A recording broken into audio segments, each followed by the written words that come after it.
Donc, nous sommes ici à Sombre, sur la commune de Sombre. Je suis maire depuis 2008 et donc vous êtes à mon domicile ici aujourd'hui au 30 route de l'Aït. Si je vous parle de Sombre, je peux vous parler de l'histoire de Sombre avec le maquis qui avait été attaqué en juillet 1944. Une stèle rappelle le nom des morts devant la mairie. Il y a également une stèle au niveau de la cabane du maquis qui est aux confins de la commune de Sombrun et de l'Aït. Voilà. Après, qu'est-ce que possède la commune? Nous avons donc bien sûr une mairie, nous avons encore l'école, qui sera peut-être difficile à conserver, vu les effectifs toujours en baisse. Nous sommes donc regroupés en RPI avec les communes de Vidouze et de l'Aït. Il y a un sujet qui fâche l'école du RPI, dont de l'Aït doit rejoindre le collège à Maubourg, ainsi que d'autres RPI. Les CM2 seront regroupés au collège de Maubourg. Cette solution semble à l'avenir sauver le collège qui est en baisse pour les effectifs. Voilà ce qui concerne les écoles. Ensuite, la commune, qu'est-ce que vous allez trouver? Il y a une église que l'on entretient régulièrement. Encore cette année, il y aura des travaux. Il y en a presque tous les ans. Il y a le petit patrimoine avec les fontaines qui ont été rénovées. Nous en sommes à la 3e fontaine. Ces fontaines qui avaient été créées il y a 2 siècles suite à un incendie au mois de juillet où le manque d'eau s'était fait sentir, dont le manque d'eau n'est pas d'aujourd'hui.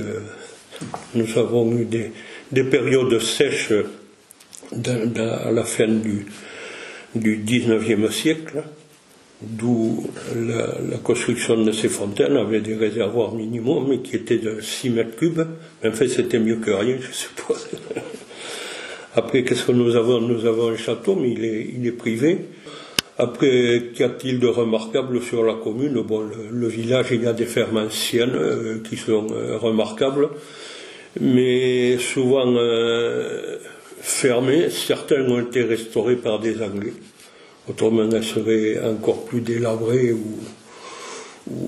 ou abandonnées, pour ainsi dire, parce que les travaux sont vraiment trop coûteux pour les remettre en état.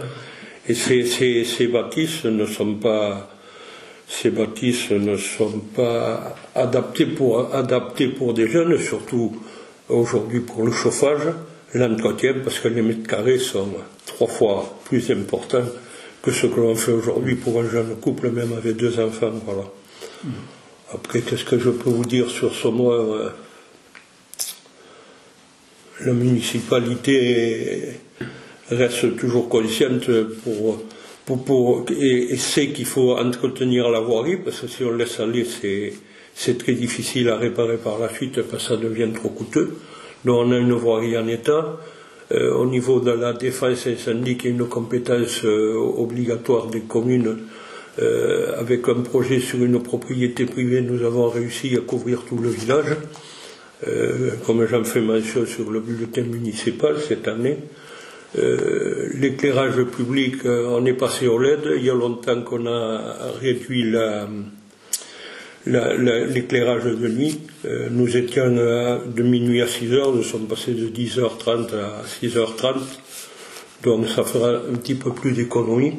Ensuite, on dispose quand même de quelques terrains dans le cadre du plan local d'urbanisme.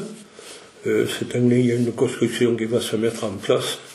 Donc, si on veut amener des jeunes dans nos villages, il faut au moins qu'il y ait des terrains à des prix accessibles, ce qui est le cas ici. Sauf qu'aujourd'hui, il n'y a pas le boulot sur place. S'il faut aller à Tarbes ou à Pau, j'en connais pas mal. Bon, ils sont en fin de carrière, mais s'ils étaient en début, je ne suis pas sûr qu'ils s'installeraient à ce moment. Voilà. Est-ce que le village a changé? Le village, oui, je vous parlais de l'époque des fontaines, il y a bientôt 200 ans, la commune comptait 500 habitants, hein.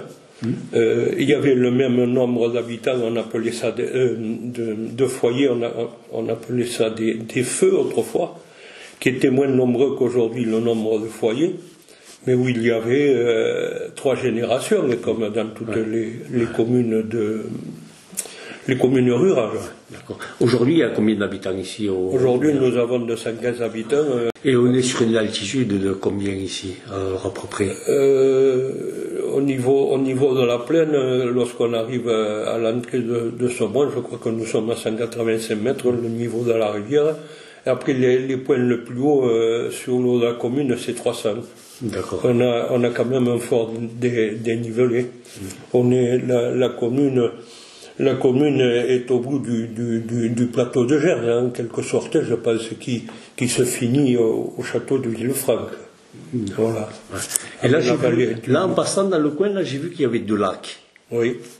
C'est des lacs pour l'irrigation. D'accord. Donc le plus grand, il y a quelques années encore, servait à arroser du pommier et du pêcher.